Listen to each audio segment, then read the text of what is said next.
way socotaa qabanqaabadii muddo ilaa bisha 24 ku aadanta insha Allah waxaan rajaynayaa ilaahay hanoo galgalo maaragtay qabanqaabo fiican la sameeyo waayahay mudane madaxweyne dhawaan ayaad lagu doortay bal waxyaabaha ku qorsheysan faahfaahin naga sii wallahi waa faahfaahin kaasi ma jirtay wixii horaan u sheegay wixii sheegay كل أنا وحنا كشغلنا سيدي قبل الله من لها دوجيسيون الله قبل لها دوجيسيون تي يوحي دواتنا كمش كشركات شرا يور من لها سنة تقالنا وخلاص في قبل كا أنت أبغى تعمل كشغلنا أو بدن حاجة مريحة كلامنا دولة اللحنا وكاشرنا خلينا كذا جينا كمان في عالم السياسة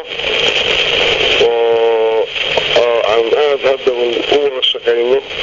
سي أهل السنة أهل الشغل الوضع مايو سي قول الله المريو أنت هم باكو شقينا وحنا كاشر دولنا بيش عالم في دولة فدرال كاينتو waayahay hadda magaalada muqdisho ayaad ku sugan tahay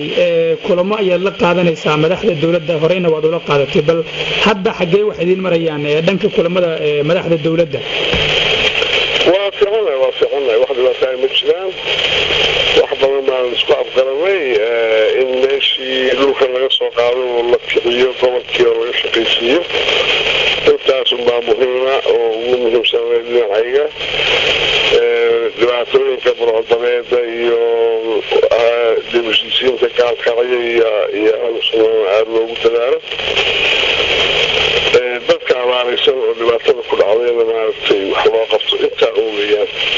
waayahay waxyaabaha shaqooyinka aadka culus ee Kooriyaala waxaa ka mid ah arinta ahlu sunna iyo xiisadaha gaalkacyo ka jira bal madaxda dawladda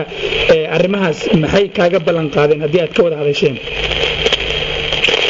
sida wixii aan ka qabto ayay u gacansiinayaan ma ayagu hadda wax ay ka qabteen wasaasi ma jiraan wixii aan ka qabto u gacansiinayaan ayagu intaa unbaa balans waa garta marka goormee si rasmi ah arrimahaas ay ugu horeeyaan wadahadallada ahlu sunna ay bilaabanayaan على مسارك لما هذا هناك دعوة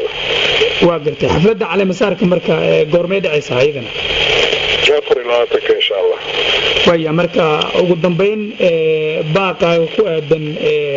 الرماعة قبلة الدحي قارهان أهل السنة يادو دريس محيطة يا دينا فضوبية بذكا الله يسوكينا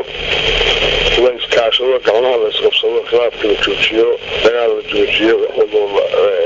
ومدى معنا تسي يمدك وحلو قفته wixii kasta oo carqalada oo jira loo dulqaato la joojiyaa ayaa maanta ugu baaqaya dadka